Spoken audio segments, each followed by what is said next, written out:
We are starting with the assigned sutta, Tuataka Sutta. Before going to the sutta, if anyone is having commenting or individual interview reports or something like that to start, we will take few minutes. And if there is no, and if they are over, then we are going to go to the book. Sukhi. Asare Swamin Wahanse. Sadhu anumodami. Anumoditabbang.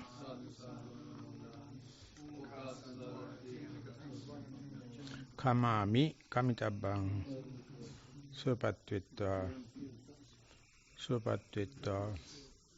Hondai කියන්න. Swamin Wahanse, we have received 2 reports for today's session. Yeah. With your permission, I would like to present. Yes, please. One I have received as audio from Dinuka Decades. I will play the audio, Swamin Wahanse. Today I did walking meditation for 1 hour. When I started my meditation, I was quite distracted because I had just been in bed reading like a book. And so my mind was quite distracted when I started. However, after a while, I found it easier to look at my feet as I wasn't getting distracted by thoughts as much.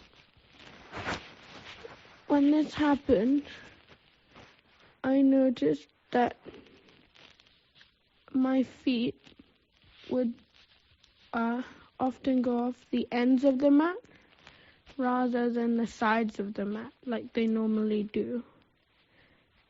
I also noticed that my feet would, when I would put them down, they would run across the floor for a little while I was walking. I tried to do a 3-part turn at the end of the mat, but sometimes I forgot and just spun around really quickly.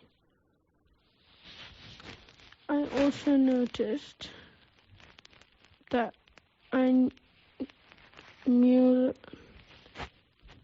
that my feet were cold because when they were off of the mat, they felt cool, but when they touched the floor, they felt warmer because they were absorbing the heat from the mat. Another thing I noticed was that even though I got more tired near the end of my meditation, I felt much calmer, and the calmer I was, I found it more easy to walk.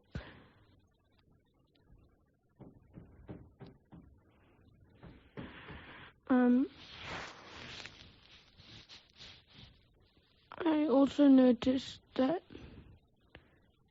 the little bumps on the mat were bigger in certain places compared to other places, and when I would step on them, they would sometimes push further to my foot, and that's how I knew that there were bigger bumps.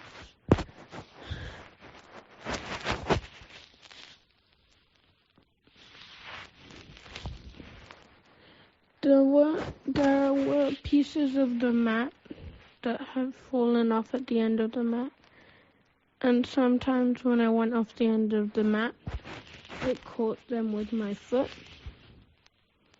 and I found this annoying because it would make me trip over almost sometimes. Thank you for listening, Venerable Bhante. Thero and Nissarana.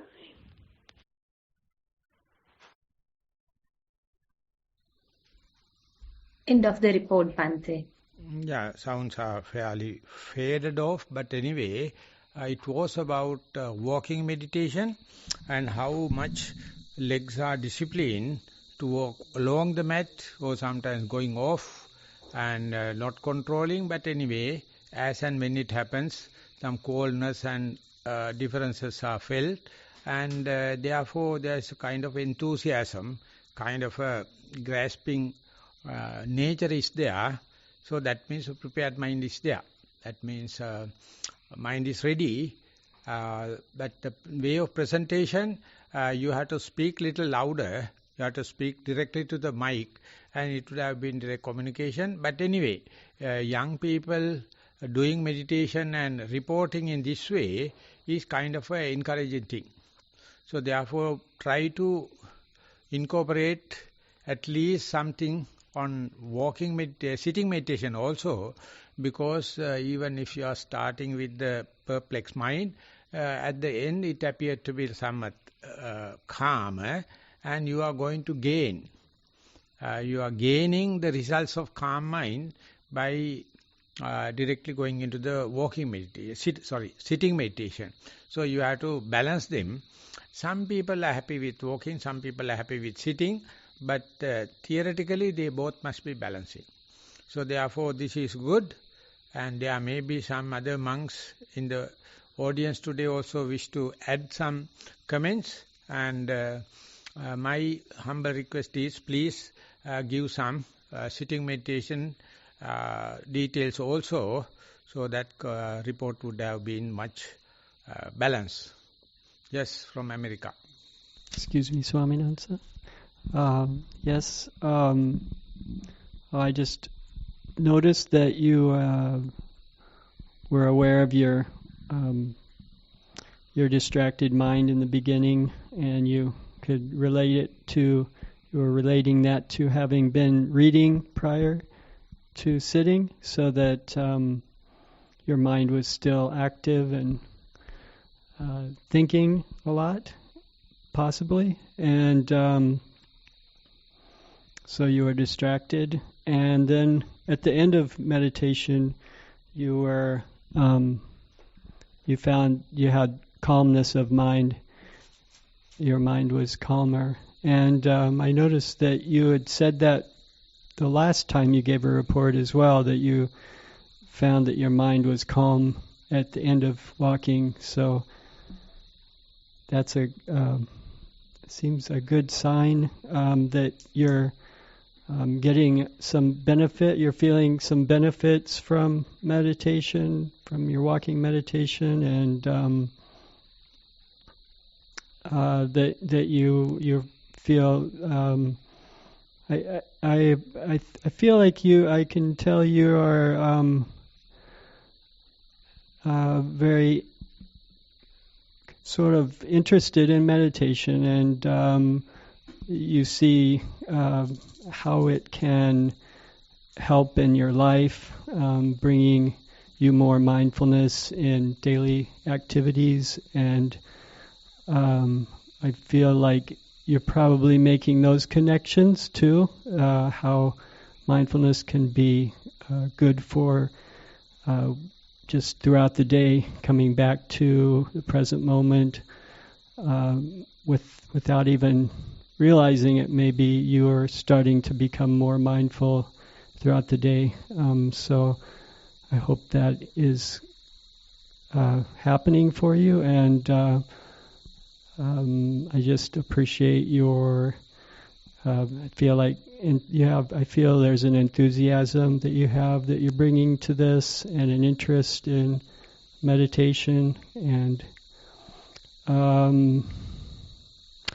I thought it was also good that you noticed that you were feeling agitated by the mat was tripping you or something, and you felt some agitation. So that I liked that you became aware of that and actually noticed what that was, the agitation. And I think that's a good sign too, that you're aware of your emotions and can label them, and then once you label them, the emotion can then be just like anything else we know. It can go away, but sometimes it may not. But at least you know a way to work with your emotions as well, which is very helpful in life. So that's my few responses. I appreciate this opportunity, Swaminathan. I really appreciate the American is now giving views. Earlier expecting all the time how to present the interview reports. Now you are happy to give comments. So that is the way we have to share. Each of us become teachers as well as students. Thank you, Swaminathan. Much appreciated. I learned so much from Swaminathan about all this, so I bow to him, to Maha Thero. Thank you.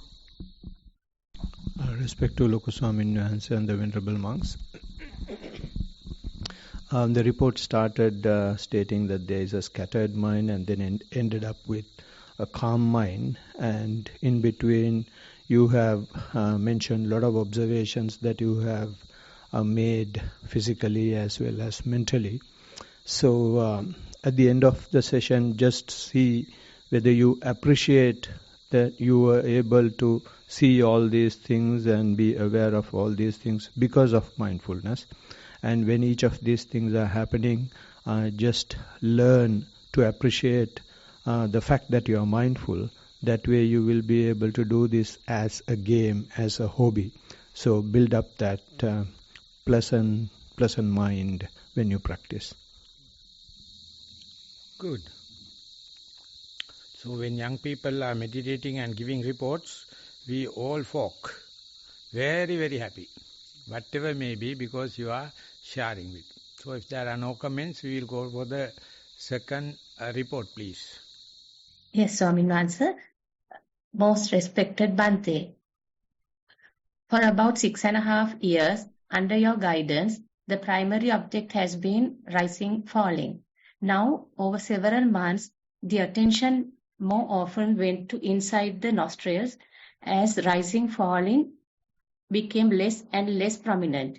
Now, often, the abdomen feels far away and the body is not felt physically, just a buzzing mass of vibrations, energy, with no clear boundary, and the abdomen, therefore, also not clear felt.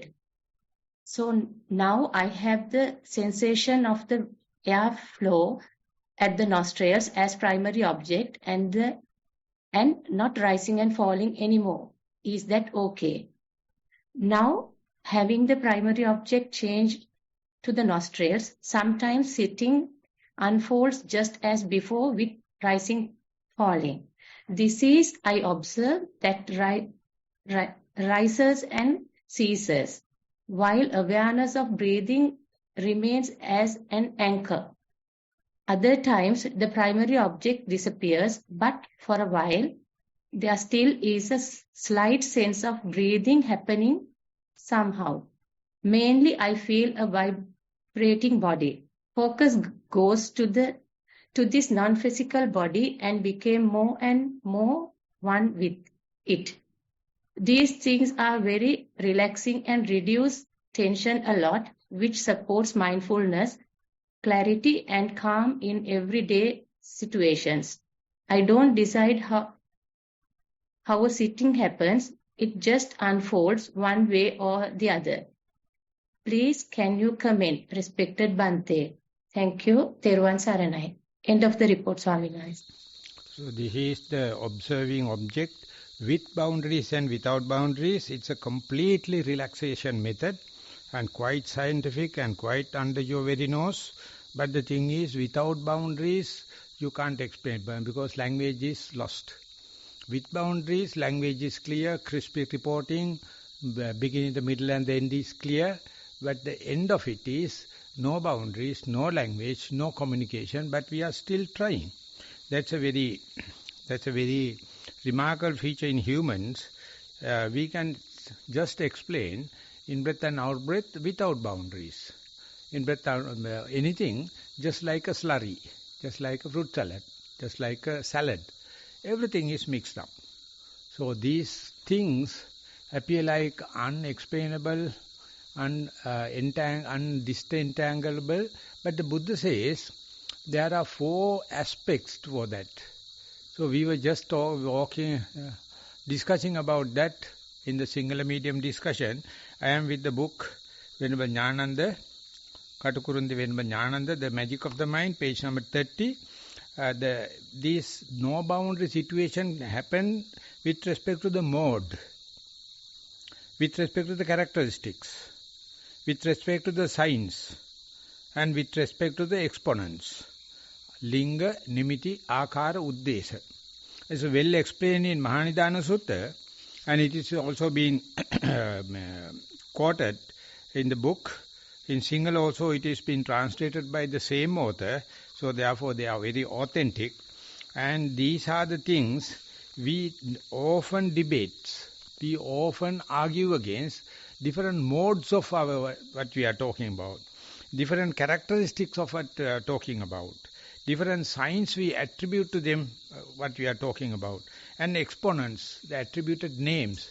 So they are really messy. When there are no boundaries, this missing or miscommunication stops. But many people think no mindfulness, no language, no linear relationship and no linear progress, so therefore they give up the meditation. What happens is you lose the boundary of yourself. So they are losing the boundary of the language, losing the boundary of mode, characteristic, sign and the exponents. Linga, Nimiti, Uddesa, Akara. So how can we discuss about this evolution? It is happening within few minutes. That's the point where we lost in our arguments, and therefore first and foremost you have to sort it out within yourself. Then only we can try at the best, talk with equal people, have the same meditation experiences, then it is possible. Otherwise impossible. Because we don't know, we are talking about the modes or characteristics or signs or the exponents. So you have to define it. But even then, soon they all will dissolve. We are going to the same vibration, same basi, we call flux. In Sinhala we call goje. The Buddha says it is santati. So that is the part where the science lost, technology lost, language lost, grammar lost, politics lost, economic lost, society lost, but some kind of a communication is continuing. So that is the part we call Arya Vohara, that's the part we call the noble dialogue. So it's highly depending on the trust. You're also talking about the same thing, I'm also talking about the same thing. We are not limited to the mode, limited to the characteristic, not limited to the sign, not limited to the exponents, akar, that because both these names are completely different. He is giving 4 names, different names. Venerable Jnanamoli is giving different names. Achan Jeff is giving different names. So therefore we are utterly lost in commentaries. We are utterly lost in language. But still anyway, we are in a discussion. So therefore, please try to understand the meditation and meditative object with boundaries and without boundaries.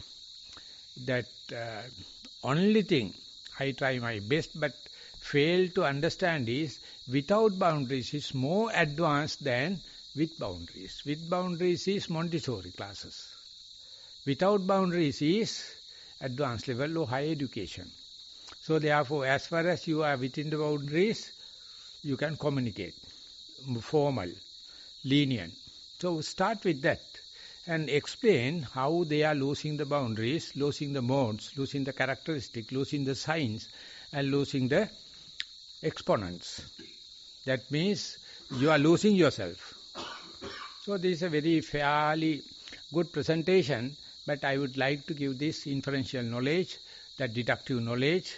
Please read Venerable Jnanananda's Magic of the Mind. I was in the page number 28, 29 and 30, but I recommend the whole book. It is about this disentanglement of the language crux. Thank you. Any other comments from the audience? Swamin Wahansa, is it the thing called universal communication? You have to speak louder. Is it called the universal communication or secret communication of the universe? You can say, by that you are attributing another name. Then you get caught up. Don't try to limit into a name. Don't try to pachakotanne yandepa. Put the tattoos on that. This is what? Many people say many names. They are not mystics. It is a scientific one. Many people attribute to the mystics. They call universal language or healing power or cosmic energy or Brahma. All the kind of things. The Buddha says no. They are law of the nature. So by giving names, you are reducing into a basket. I mean, it's okay. As far as we know, we are reducing it. But try to keep it open without belongs to any domain. That belongs to any person's private property. And then we all are human the same. And whether you realize it or not, you are in it. But many people not happy to understand we are in it such a liberation. We don't know, we never expect that we are such a purified beings because we are always try to attribute to the language so much so you become Montessori. Use the language with their limited usage. But don't get bounded with that. Don't argue with the people because they meant something. Express something. Through arguments. You try to understand what he is trying to express. That you can do by emotional intelligence. You can do by empathy. What he is trying to do. Then that is exactly the thing you are also trying to say. Language is such a barrier. Okay. Daily I am fighting with Venerable Buddha Rakkhile. At least 1 hour. Fighting. And before going he says, Bhante, thank you very much for listening. We are vehemently fighting. Sometimes I am standing, he is sitting. Sometimes I am sitting and he is standing. Fighting. We are not merciless. With that only we are going to go to the bed. He has to climb the mountain. I just directly, to chase him away, I close my door and I say, I am tata, bye-bye, I am sleeping. So much so in a dialogue, it's a dynamic dialogue. Okay, now we have taken almost half an hour. So I would like to invite Venerable Buddha Rakkhita. Dhamma Rakkhita also here. I always confuse these two names. To start with the point where we stopped last time. Yes, sir. So this is from the 14th Sutta in the chapter of Octaves from the Sutta Nipada. Bhikkhu Buddha translates this in English as quickly. Tuvataka Sutta. Tuvataka Sutta. Tuvataka. A bhikkhu should not be shaken by blame, nor should he be elated when praised. He should dispel greed and miserliness, as well as ego and slanderous speech.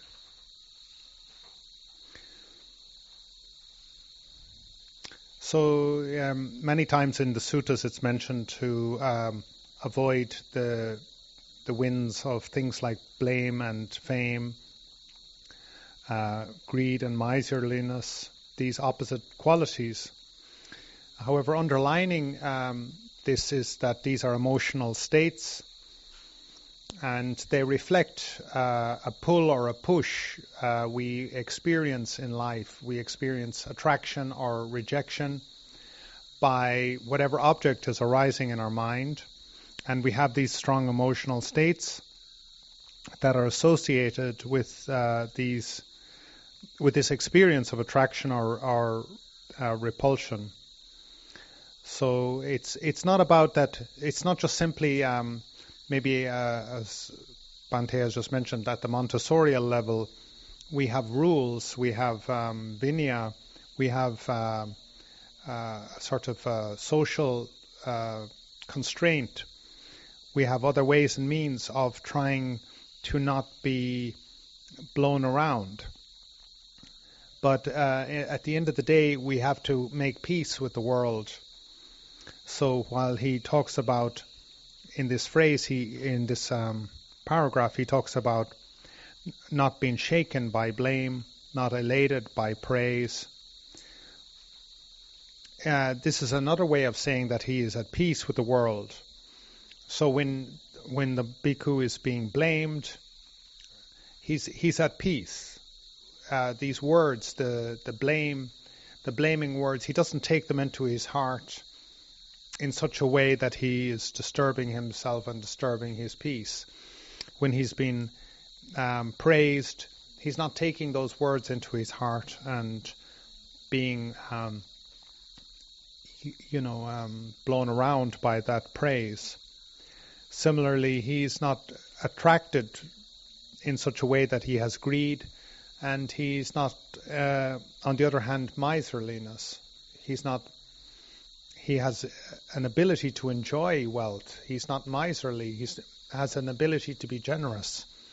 He knows that how to distinguish what is enough, that he has enough, and therefore he can share what he has more than enough of, and he's not miserly. So it's not just simply that this is a set of rules or like a Vinaya or a discipline for the monks to learn. Maybe initially it's like that at a Montessorial level, but as the person grows in wisdom and in inner peace and in talent and skill to deal with the vicissitudes of the world, then it's just a natural manifestation that he is not shaken by blame, he is not elated by praise, because he doesn't externalize his view of self. He looks into his own inner qualities of peacefulness and calm, and he doesn't externalize his mind into anchors outside of his mind. So whether somebody is blaming him or praising him, he doesn't mind about that, because it's not important what somebody else has to say about him.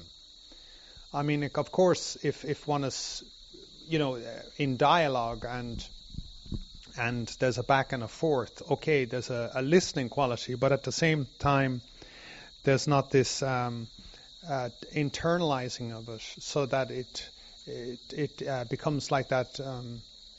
We're not anchored to it, so that we're not taking that blame into our heart. We're not taking that praise into our heart. And similarly around greed and miserliness, there's a lot of evaluation in these words. Like, you evaluate yourself against somebody else, and in the case of greed, we feel not enough. In miserliness, we feel not enough. We're not able to. In greed, we want more, and in miserliness, we can't be generous with what we have.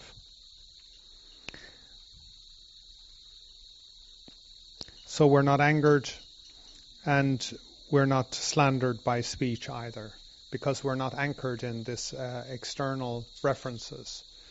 The biggest battle really is the internal speech, where we remember things that have been said, or we're talking to ourselves, our own self-talk, and we take it seriously, but it's not serious. It's just like the cloud passing in the sky.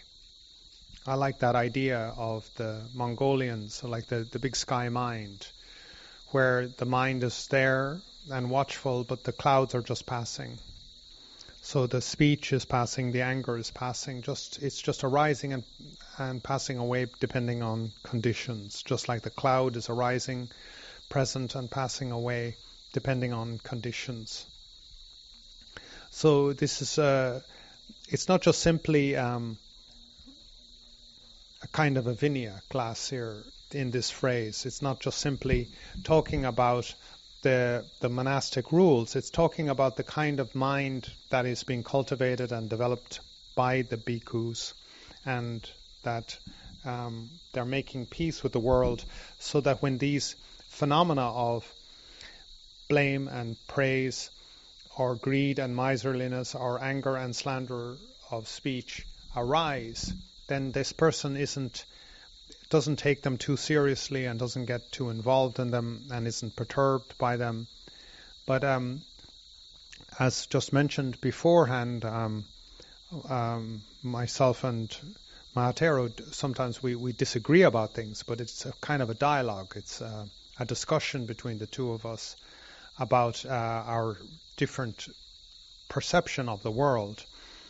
And it's very helpful to be able to discuss with somebody else who has a different perception of the world. And one of the meanings of vipassana is to see things manifold, to see things from a different angle. So when we do meet somebody to some degree who is blaming us or praising us, or who maybe wants something from us, where we're experiencing greed or miserliness, then it can be very useful for us to be able to listen to that and incorporate it into our mind and into our practice, and understand that these are the forces pulling us around a little bit, and we can learn from those situations. We can, if we're too still, if we're too calm, then there can be a lack of dynamic to our nature. Whereas I find these days I'm much more middle ground about things. I find it hard to really, when I meet people who have very strong positions, I'm often very curious about that position, because I can see other aspects, and I'm curious, why is it that these other aspects are not relevant in this kind of black and white world that this person is espousing. So it can be very useful to have this kind of mastery over blame and elation and greed and miserliness and anger and slanderous speech, because these phenomena are always arising in the world. We will always encounter these situations as long as we exist. So there's just the day-to-day practicality of having that skill of dealing with difficult situations. But then there's also the deeper aspect of being a person at peace in the world and not perturbed. And then there's the deeper aspect of listening to all of these difficult forces in the world and learning from them and not being stagnant. These are just a few aspects that come to my mind listening to this verse. Okay, we have about 25-30 minutes. If there are any comments, welcome.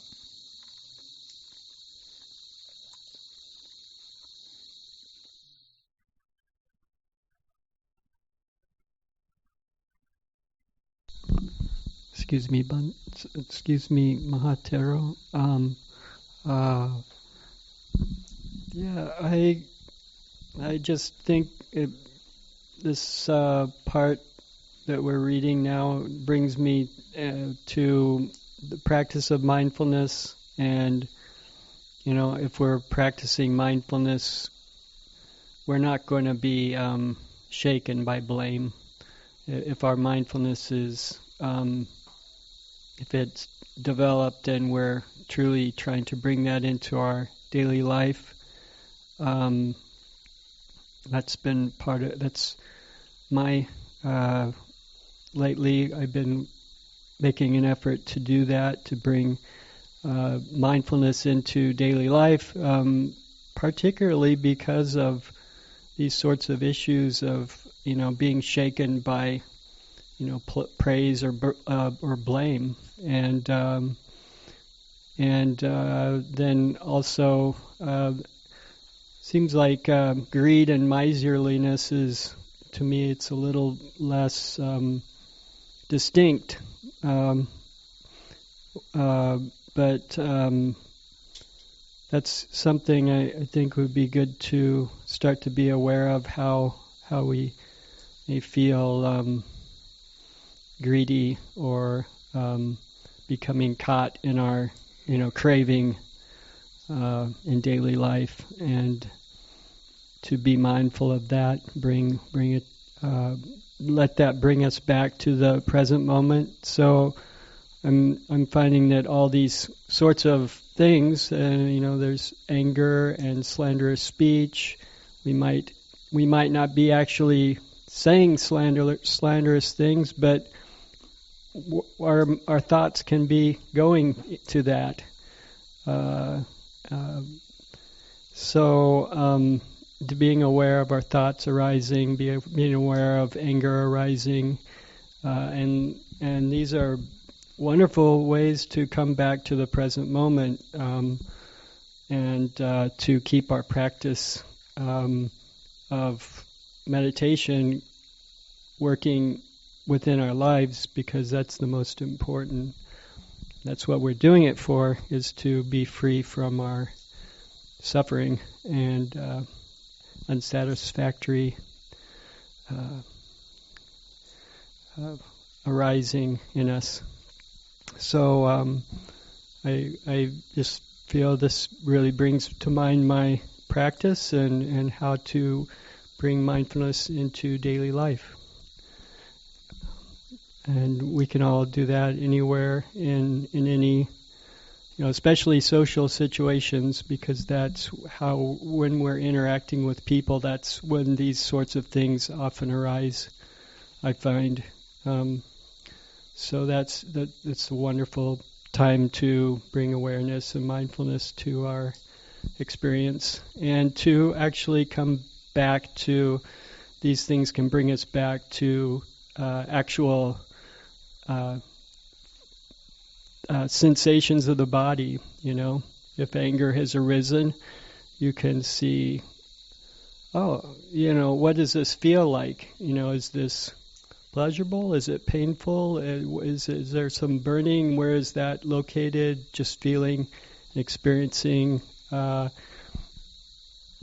to actually label it, and then to know how it feels in the body, can bring you back to the moment and make you mindful again. And it's much better to do that than to hold on to anger or to not identify it. Then it becomes you become caught in that and you become unmindful. So this is a great stanza for practicing mindfulness in daily life.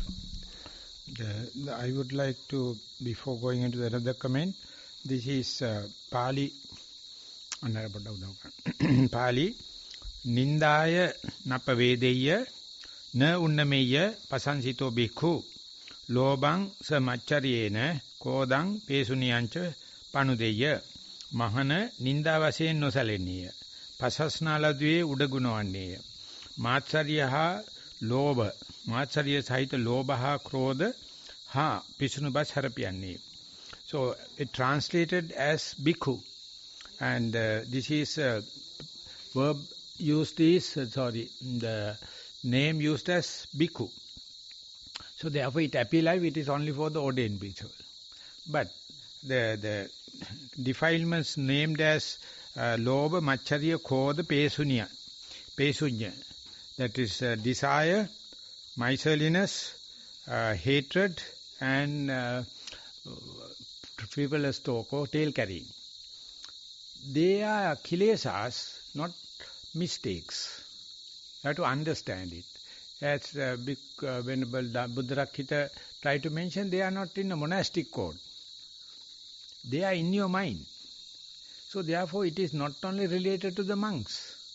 Anyone concerned about the sansare bayadaknasulu, anyone see this sansaric journey is very dangerous, and anyone says, I have to get rid of that, that we call the bhikkhu. So for them, these things are usually not the matter, because they are under the carpet. We are doing killing, stealing, sexual misconduct, lying, slandering, all the kind of thing. So therefore these cetasikas, so mental concomitants, are usually gone unnoticed. So when you are in mindfulness, they come. Often they comes. Whenever it happens, usually people get discouraged. If I am not mindful, I can have some hot drinks or having a cigarette or some kind of a pastime and forget about them. You are more towards a transgressional kind of defilements. But in meditation, you are not using this Surameraya Majjapamadattana. No, something used to doped or negligence. You are not. So therefore your diligence and your alertness often met up with these defilements. When that happens, don't get discouraged. So that is what many people think moral shame and the moral fear. As a mistaken moral shame and the moral fear. Instead you can talk within a discussion, this is what happens, because it is related to the phrase and gain. The last week in my life was the peak of the gain and the lost. So last night in the bed, I was thinking about how can I cope up with. Because the mindfulness went up to the presidential level. They are going to declare the mindful nation like with the Vesak. Education minister himself made a statement. I made 4 videos to the Dhamma and the schools and to another representative for the presidential media. So it's a big achievement. But there were some other things very, very unexpected, unbecoming, lost. So I thought I will be breaking rest last night. I had a long walking meditation and went there. At the beginning, a turmoil came. And I tried my best to make myself comfortable. And I had a nice 2 hours sleep. And once got up, again the turmoil came. I thought again, usually I have that kind of break in a night. And then again went very nice sleep. In the morning time I found they all settled down. They are a little calmed down. And I decided to do some action, take action. Then I told, no, best thing is to confront. Take all the people relevant and talk. And the discussion gave another dialogue for me, another stage for me, because I can express. It's a very high peak achievement and high peak lost. It is directly affecting the few weeks to come. I know after a few weeks' time everything is nothing. Disappears. So therefore these things are not belongs to bhikkhus, so-called. Not the conventional bhikkhus, this is related to anyone. But I am very lucky I have audience. I can talk with them. Still the trouble-making people as well as the phrasing people is still very close with me. I can directly talk with. And for the last week, I myself made myself busy to take this up to the national level. And I took the turn. I rode the wave very nicely. But some people got disturbed. Unexpected level of achievement. And I found basically our media section is utterly weak. They are not up to the mark. So while riding the wave, I made the international wave telling, please help me in media. Because so much of things are available. But when I am making a presentation, I am not a media person, I am an idiot on that. No one knows. They are not well organized. And very dramatically it happens when I am traveling. Often I go wrong paths. So then I have to go Google this thing, Google Akka, Google Map. And whenever I mistake, earlier they used to say, now you are in a wrong line. Now they are not telling like that. They are remapping it, even 60 miles ahead, now you are on the way, this way it is come. So I found they are technologically so advanced, whatever the idiotness I have, even with the map, if I take a wrong junction, they take mixed up and then few minutes time they give it. So I was thinking, can I make my media section also to adaptable into the mistakes? They try to do without mistakes. You can't. Because we have so much of information. And that information is highly appreciated. But I have to, they are few weeks of presentation. But I wanted to present them in 5 minutes. So I have to pick them. I can't. It's an ocean. So too much of information, I get bogged down. I claim I am not a media man. When I go to Parliament, the Parliament media man came and told, Bhante, can you come and do Satipasala here? Then I told, you are a highly wanted person. Okay, I am a private company, I can give you help. But you come and do, your mindfulness is very highly appreciated. I talk with the deputy speaker. I talk with the deputy registrar. Then I gave the printouts of the UK Parliament annual reports. Then I told, let them know. I will take these photos and send it to UK. But these communication, these media communication, or how to call information communication, directly sending to the particular information, very difficult. That is because lack of communication, lack of relationship, lack of confrontation, avenue. Just like finding a Google map. But they are advanced. They do it. So likewise, we have to interact with the people, we have to do silent meditation, sleep in the silent single bed, and see how we are riding the wave. So I am very happy because I have a dialogue team, people to talk with. So therefore, whenever I get the phrase, I get the blame. So I try not to take this as myself, I put it with the mindful school. Satipasala as the foundation, or Nissarana as the foundation. So therefore, I try my best to share with you all to make it transparent, make it democratic, and make it division of labor. I think this is the best. So I hope I am advancing. Any comments? Asarai Bhante and Venerable Monks. I don't think there is anything much to add. One thing I just want to mention is the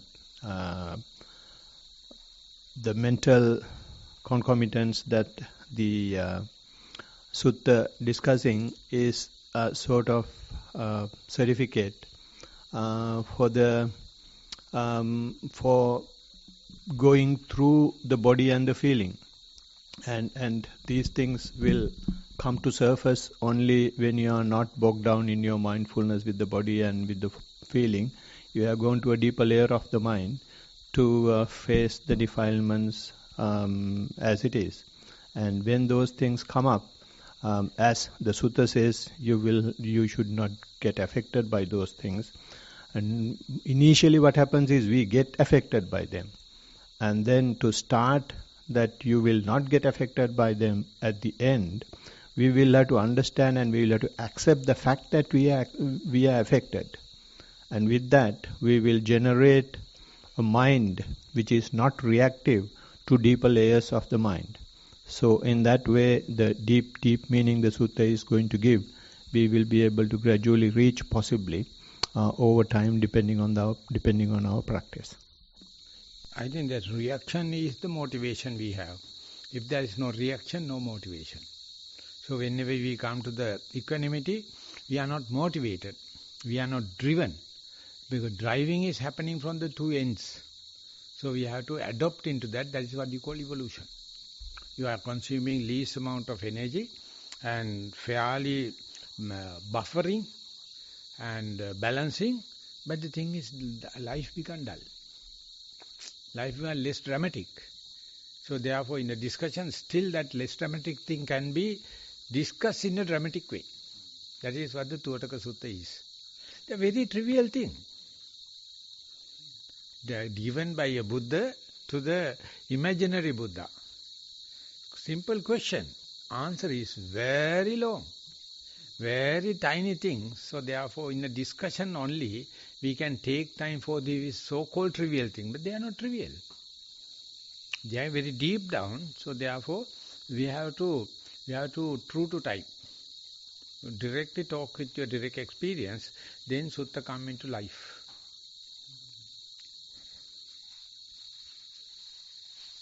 Buddharagita Hamadu went through the operation, and how is your prasansa and labha? How is your gain and loss? I try my best to share with, but the fellow is not sharing with me. Coming back to the start of this sutta, the question being posed by the synthetic Buddha is about seclusion. I ask you about seclusion and the state of peace. Having seen Nibbana, a bhikkhu doesn't cling to the world. So he's talking here in today's verse about, that kind of state of mind of where you're not shaken by blame or praise. You're not blown around by greed or miserliness, by anger or slanderous speech. And you can tackle it many ways. You can tackle it by Vinaya, by, sort of formal rules to some degree, or culture or etiquette or norms of society. But ultimately, it's a reflection of the state of mind of the bhikkhu or of the person. The Buddha here is answering this synthetic Buddha about what is the state of seclusion and what is the state of peace. And so last week I couldn't attend this class because I had to go for surgery actually on Tuesday itself. And I had to, go to a general hospital and join in the general ward, an open ward with many other patients. I think there was 18 other people in the same room and many staff, and it's very noisy and busy. But it was not super noisy and busy because it was in the New Year period. So it next week will be more busy at that place.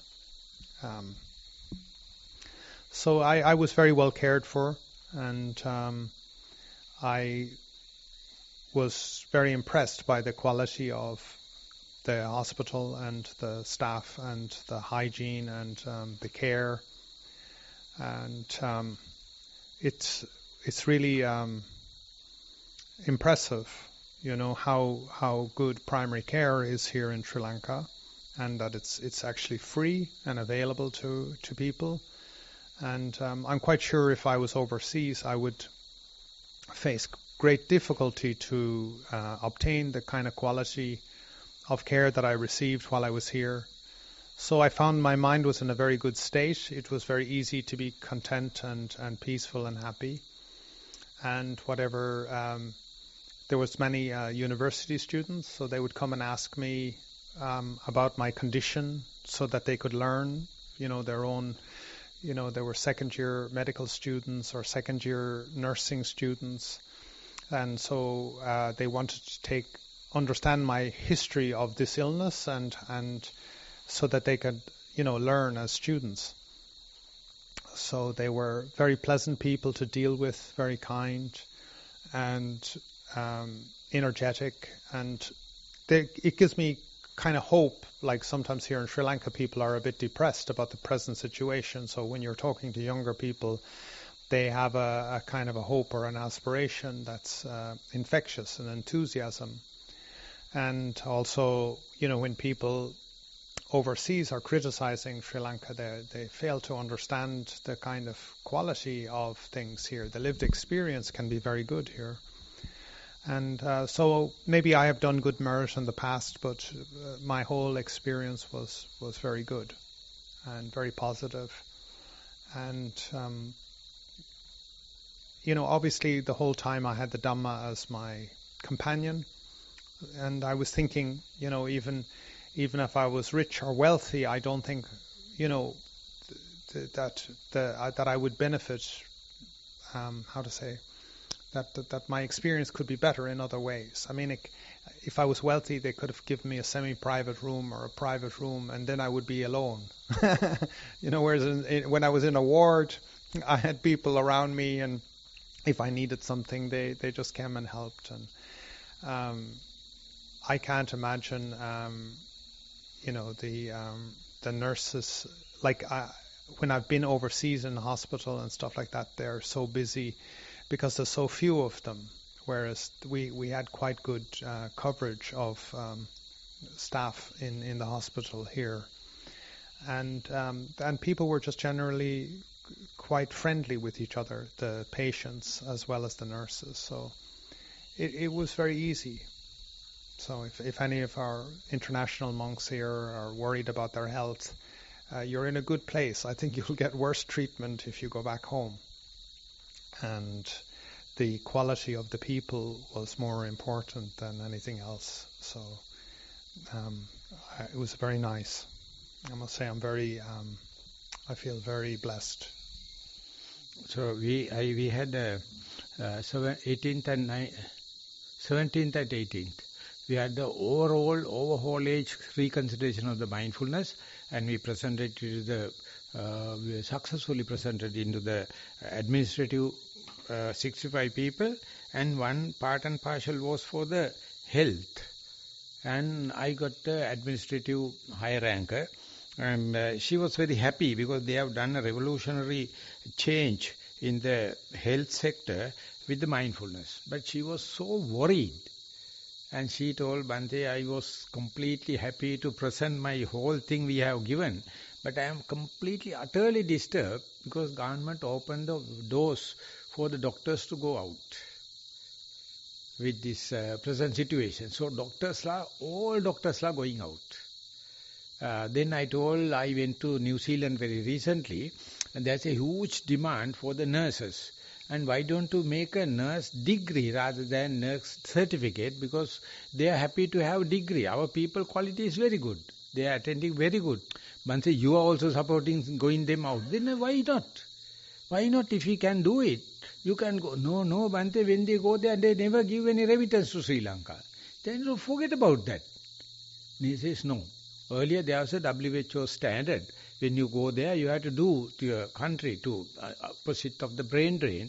And now there is no, I am so worried. Then I told, why don't you make a case?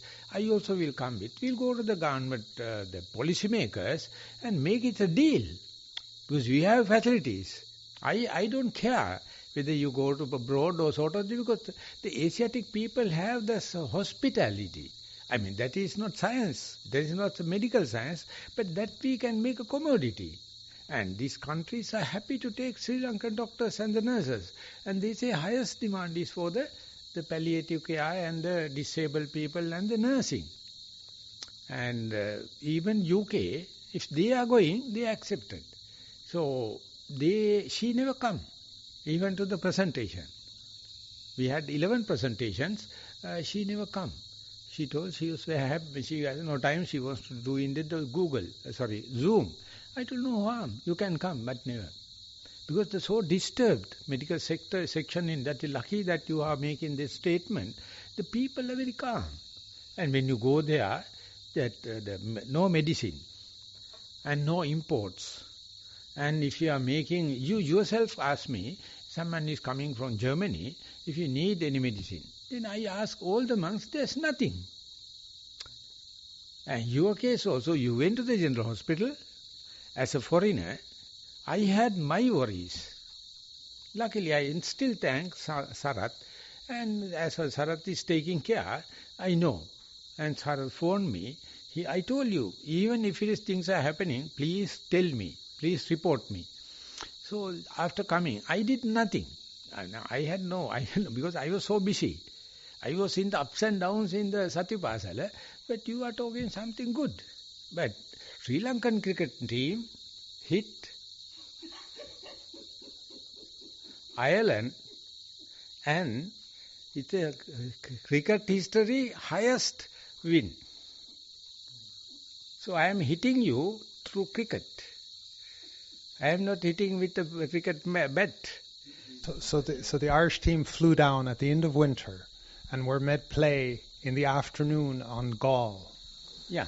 And I asked the nurses, I said, how were the Irish team? And he said, look, they looked pretty blown up by the heat. Yeah, and dropped. Melted in the goal. And this is how Sri Lankan cricket wins. Yeah. They invite people in the winter time. We don't care. In the winter time to come down and play cricket in maximum heat, in maximum humidity. And I said, is there not a cricket ground up in Candy.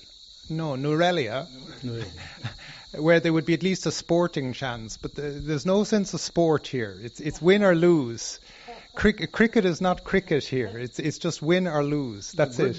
That is, you are so putting you took a bunch of white people off the plane, jet lag, seasonal adjustment, and made them play in maximum worst conditions. So same thing happened to and you call this a victory, and then you're like so proud. Yeah. And My God, when we go to New Zealand, I mean, if you had even come a lower score, you would have been ashamed. No, we went to New Zealand. It's an utter loss to Sri Lanka. Because we are the visiting team. They are the home team. But in here, Irish is the visiting team. Yeah. And soon after the completely lost in New Zealand trip, now we are winning.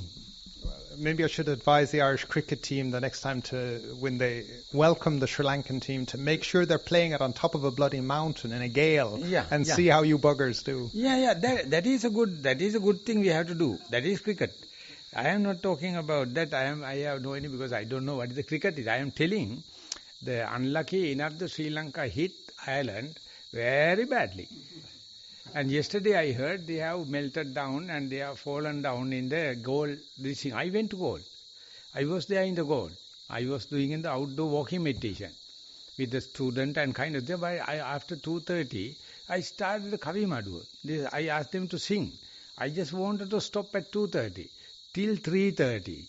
Elderly people, male, female, girls, boys, started singing like anything. The incumbent monk told, Bhante, today you can't stop the session.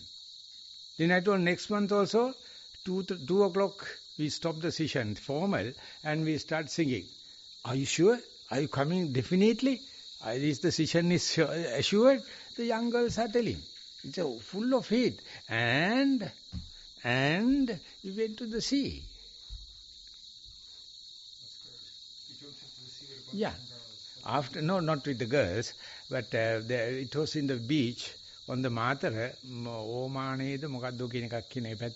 and after that again I came and had a bath, because heat wave is very dangerous this time. I know, it's ridiculous, completely mental. Yeah. So therefore it is not the Tuataka Sutta. I am telling, for the gain and the lost, you have to be equanimous. Whether you are Irish or Sri Lankan, whether you are winning or losing, you have to be, because cricket is such. So government is also running the wave of cricket. Because people are, after the New Year ceremony, they are winning cricket. So what else? Bandula, Chamara Tendikan Udhada Podakata. Cham. So this is the way. So now it is time up for this thing. We manage only one stanza, and wish you all the fast recovery. And you can come back to the kuti and walk up rather than staying down there. So we are living, we are doing vipassana and doing a good discussion. Thank you very much for the participation. It's a time for Vindapad.